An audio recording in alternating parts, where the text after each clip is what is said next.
About 10 days after 9/11, I went through the Pentagon and I saw Secretary Rumsfeld and Deputy Secretary Wolfowitz. I went downstairs just to say hello to some of the people on the Joint Staff who had used to work for me, and one of the generals called me in. He said, "Sir, you got to come in and talk to me a second." I said, "Well, you're too busy." He said, No.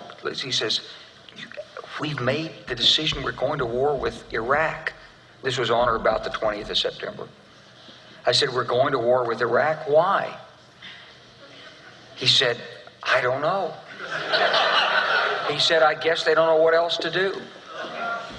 So I said, "Well, did they find some information connecting Saddam to Al-Qaeda?" He said, No. He says, "There's nothing new that way. They just made the decision to go to war with Iraq."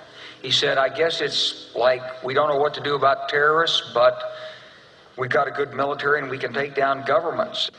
So I came back to see him a few weeks later, and by that time we were bombing in Afghanistan. I said, "Are we still going to war with Iraq?" And he said, "Oh, it's worse than that." He said, he reached over on his desk, he picked up a piece of paper, and he said, I just got this down from upstairs, meaning the Secretary of Defense's office today, and he said, "This is a memo that describes how we're going to take out 7 countries in 5 years, starting with Iraq and then Syria, Lebanon, Libya, Somalia, Sudan, and finishing off Iran." So go through the countries again? Well, starting with Iraq, then Syria and Lebanon, then Libya, then Somalia and Sudan, and then back to Iran. Across Syria, the upheaval points to a president's loosening grip on power. This amateur video is said to show the government crackdown in the village of Sanamin on Friday. Hundreds of people had heeded a call to mass in the streets in what was dubbed a nationwide Day of Dignity, but they were confronted by security forces who opened fire, reportedly killing 20 people. The camera pans around the street, revealing a row of bodies and stretchers as the grieving watch over. Al Jazeera, however, is unable to verify the authenticity of these pictures. Hundreds of people were also out in Latakia. According to activists, armed forces shot at the protesters with reports of fatalities.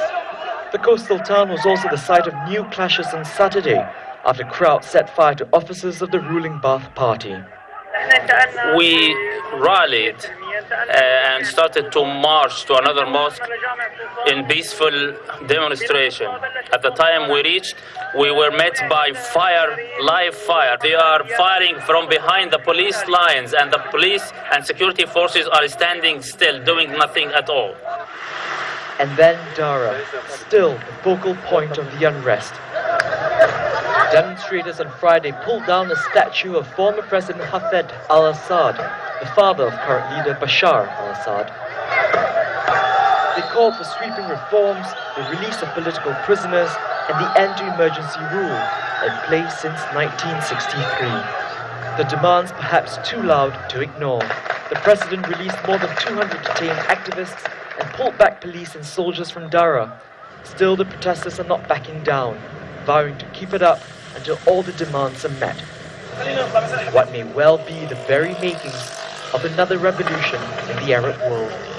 Gerald Tan.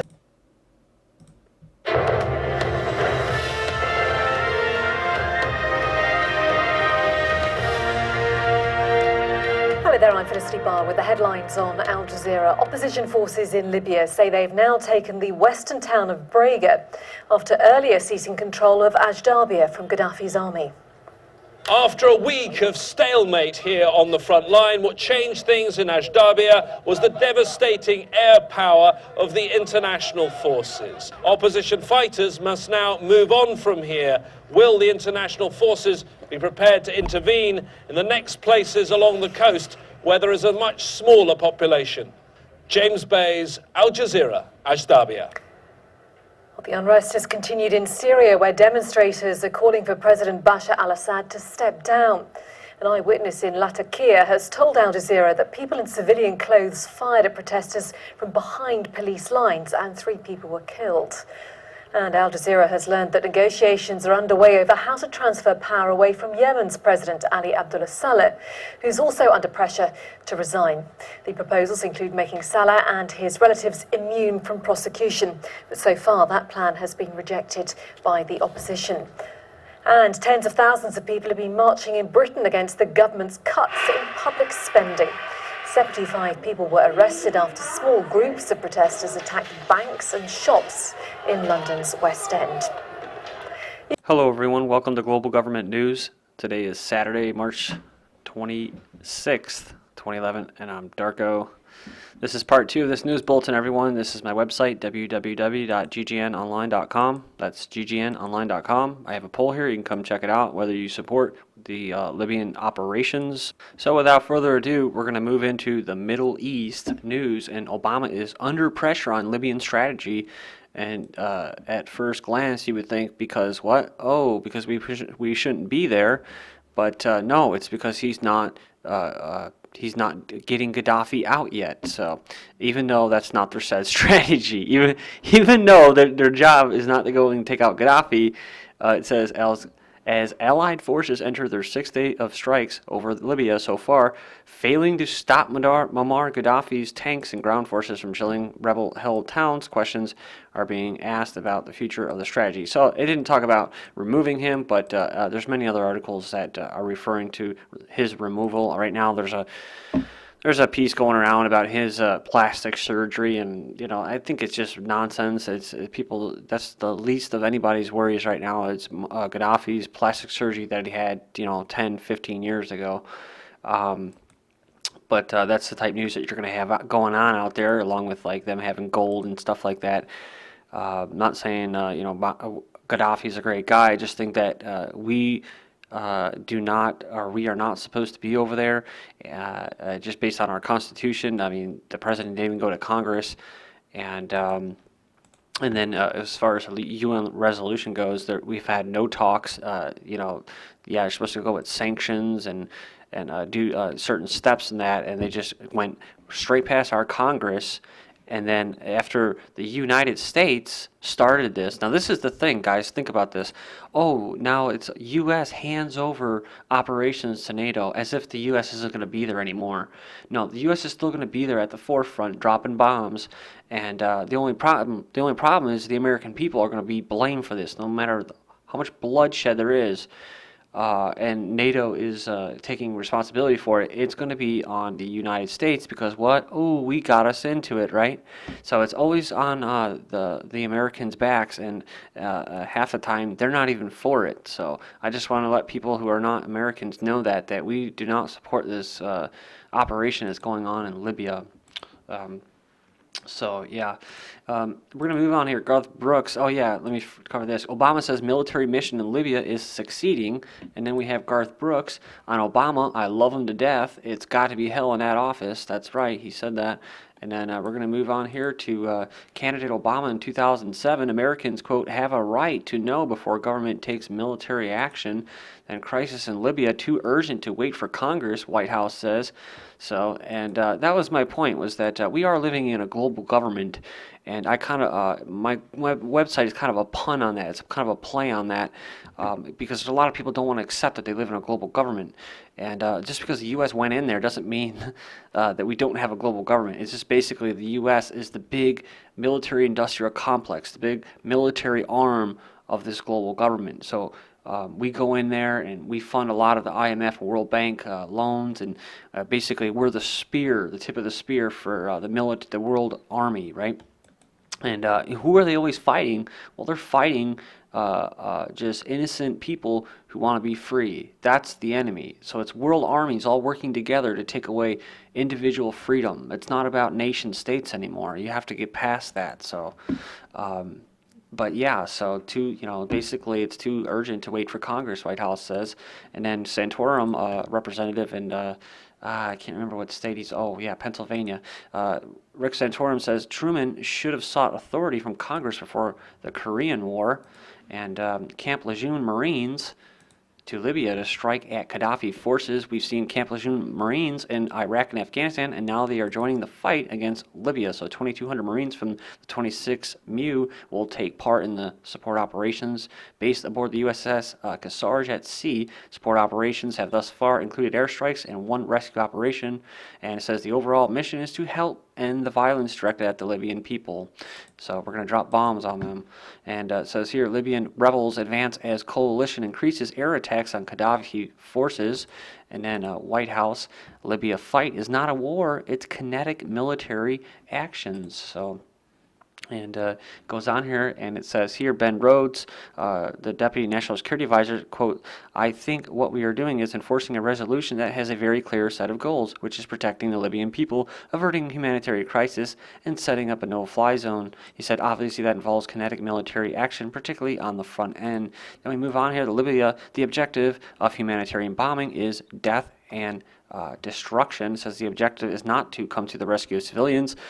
Quite the opposite. Both military as well as civilian targets have been pre-selected. Civilian casualties are intentional. They are not the result of collateral damage. Early reports confirm that hospitals, civilian airports, and government buildings have been bombed. Within hours of air attacks, a Libyan government health official said the death toll from the Western airstrikes had risen to 64 on Sunday after some of the wounded died. Said the number of wounded was of the order of 150. That was a Montreal Gazette. And it goes down here, the death toll resulting from the aerial bombing and missile attacks March 24th is of the order of 100 civilians, according to Libyan government source. And we have 114 Libyans killed in U.S.-led strikes. Libya says at least 114 people, including several civilians, have been killed and 445 others injured in a week-long campaign of U.S.-led military airstrikes in the oil-rich country.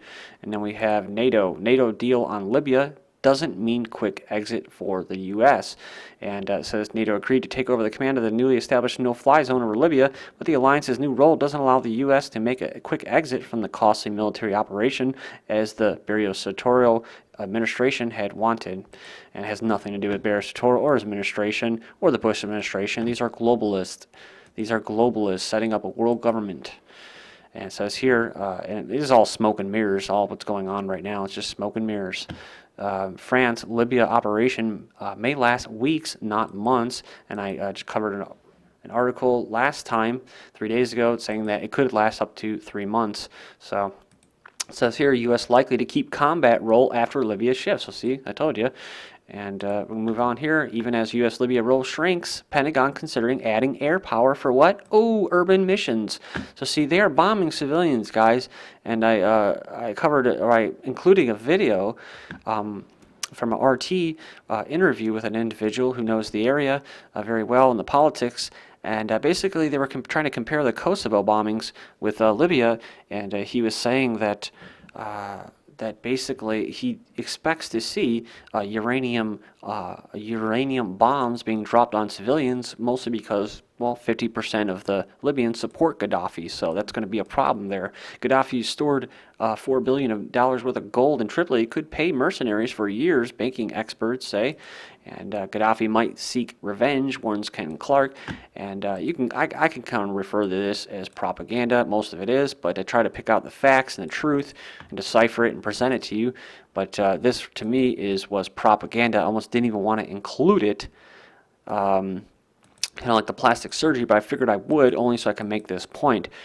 They said Britain has a real interest in stopping Colonel Qaddafi. Oh, so see, they went in there without permission from the people, then started bombing and instituting a no-fly zone, saying that it wasn't to take out Qaddafi. Now, they put up articles like this so that they can legitimize what they have already done.